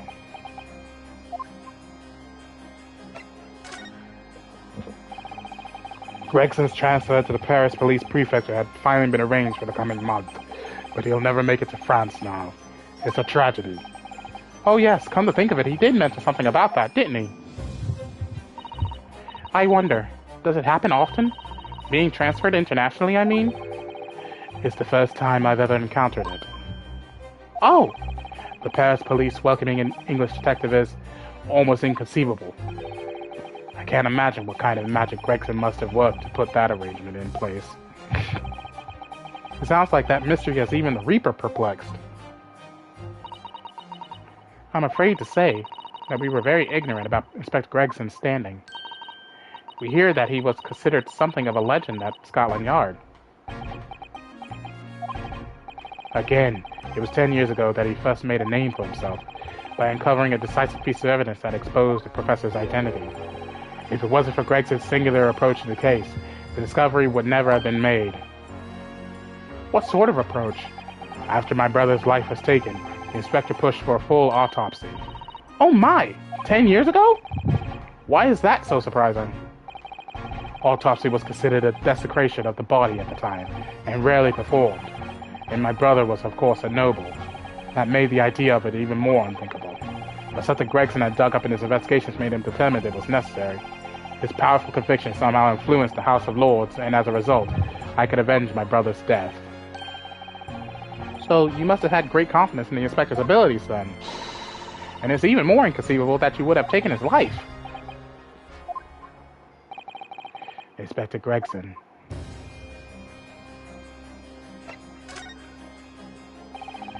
About the gun used to shoot the inspector that was found at the scene. Ah, yes. That's not mine. Really? Because common opinion seems to be that it is. What do you expect me to say to that? Lord Strongheart informs us that you claim to have misplaced your firearm. As embarrassing as that is, I'm afraid it's true. When did you lose it then? That, I don't know. Oh! I was issued with a revolver when I first became a prosecutor 10 years ago. I must have stowed it somewhere, I suppose. Or left it somewhere, perhaps. We have something in common with Lord Van Zeeks, after all, Mr. Naruhodo. A talent for misplacing things. No, no, no! This has nothing to do with me! Don't drag me into it! Don't make the mistake of associating me with this Nipponese! Oh dear, the rift is very wide, isn't it? So it's not decisive evidence, clearly. But it doesn't look good, that's for sure.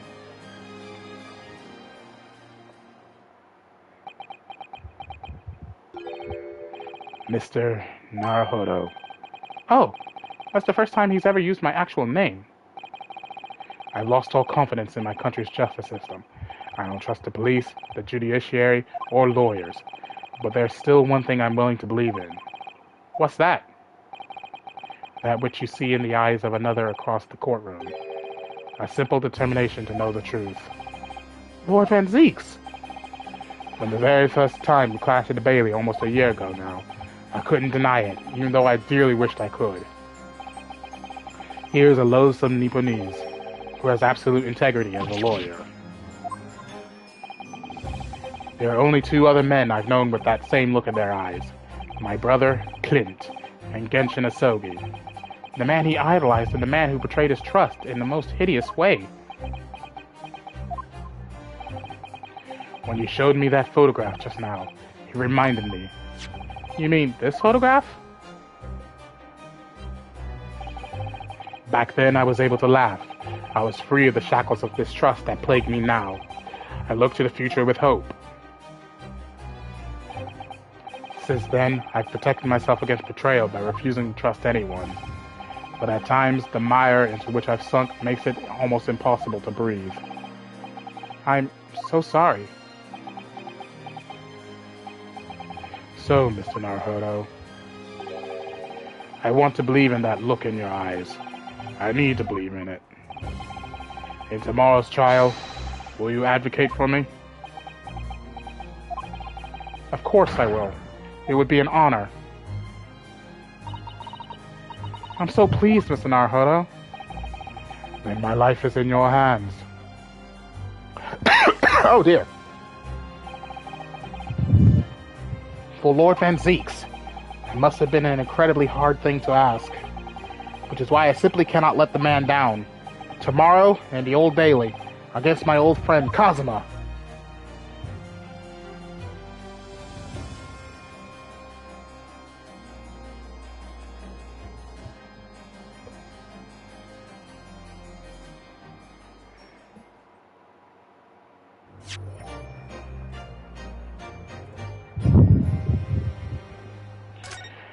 Whew! Jesus, that was exhausting.